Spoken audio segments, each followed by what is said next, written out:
Madam President, I rise today to speak about the need to extend middle-class tax cuts. We have a broad bipartisan consensus that middle-class families should not see their tax increases, that their taxes increase on January 1st. We know if Congress does nothing, then taxes will increase for a whole lot of Americans, for the broad middle class on that date. We have a broad bipartisan consensus that that should not happen. So we have this moment of agreement. We should act swiftly to extend tax cuts for 98% of American families, actually about 99% of people in my state right now, today, this week, soon. But we won't, because special interests and their allies in this Congress are holding middle-class tax cuts hostage. Why?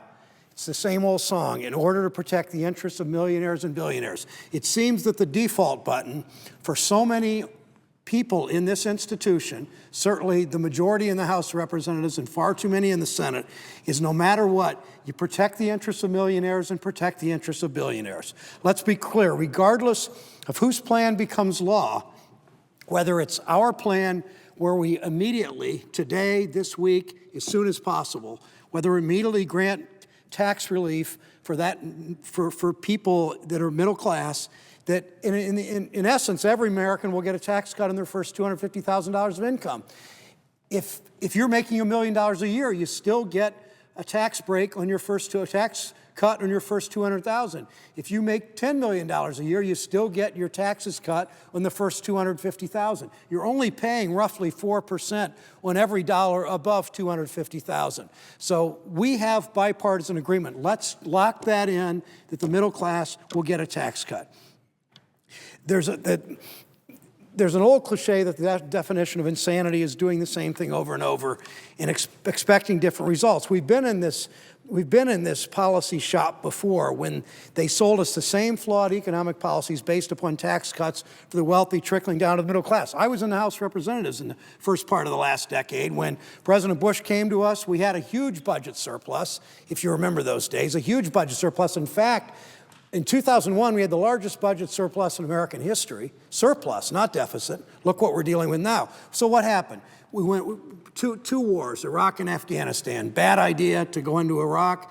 Contentious issue. The intelligence wasn't really right that the Congress was given. Many of us voted against it. But put that aside. Nobody paid for that war in Iraq. Then there was the tax cuts that went overwhelmingly to the wealthiest people in our society. Nobody paid for those tax cuts. Then there was the Medicare partial privatization prescription drug bill. Nobody paid for that. So we went from the biggest budget surplus in American history to the biggest budget deficit. At the same time, the economic geniuses of the time that were running the government said, if you cut taxes on the rich, they didn't use the term trickle down, but that's what it is. You cut taxes on the richest people in our country, all that wealth will trickle down to the middle class, into working families and the poor, and everybody will get richer and the economy will take off. Well, we had 8 years of that experiment. But you know what happened, Madam President? Between 2000 and 2010, we lost in this country 5 million manufacturing jobs. Under those economic policies of give huge tax breaks for the rich, that was the policy. The fundamental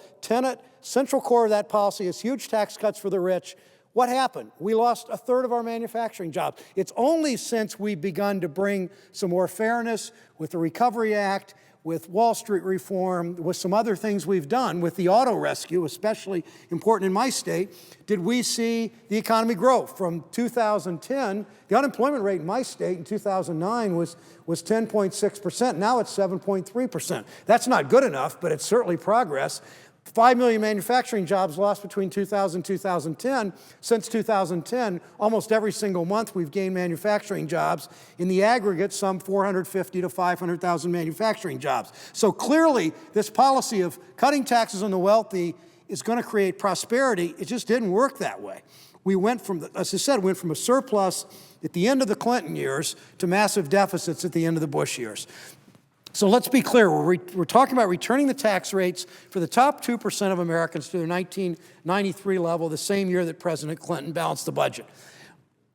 Opposition to our bill to extend the middle class tax cuts say if millionaires have to pay the same marginal tax rate that they did in the Clinton years, then job creation will suffer. But it doesn't make sense. Again, the Clinton years, we want to go back to tax rates for the richest people in our country to what they were under President Clinton. During that 8 years, 22 million increased jobs in this country.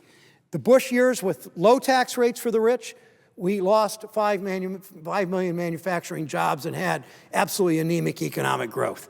It just make the comparison. You don't have to be an economist to make this comparison. You look at tax rate during those years, you look at tax rates during the 8 years of the Bush years, the Clinton years and the Bush years. And I don't want to go back. I don't want to blame everything on President Bush. That doesn't get us anywhere. It makes people quit listening. But I do want to learn from history. And I looked at the tax system we had during the Clinton years and the tax system we had during the Bush years and make the contrast about what happened. 22 million jobs created, not so good during the Bush years with very anemic job creation. For too many people in my home state, the recession meant that they had to delay. The recession didn't mean they had to delay buying a new yacht. Workers in Steubenville and Norwood and Norwalk were struggling to stay afloat. They struggled to make ends meet. Too many are still struggling. That's why we have a responsibility, Madam President, to the people in New Hampshire and the people of Ohio all over to pass the Middle Class Tax Cut Act of 2012.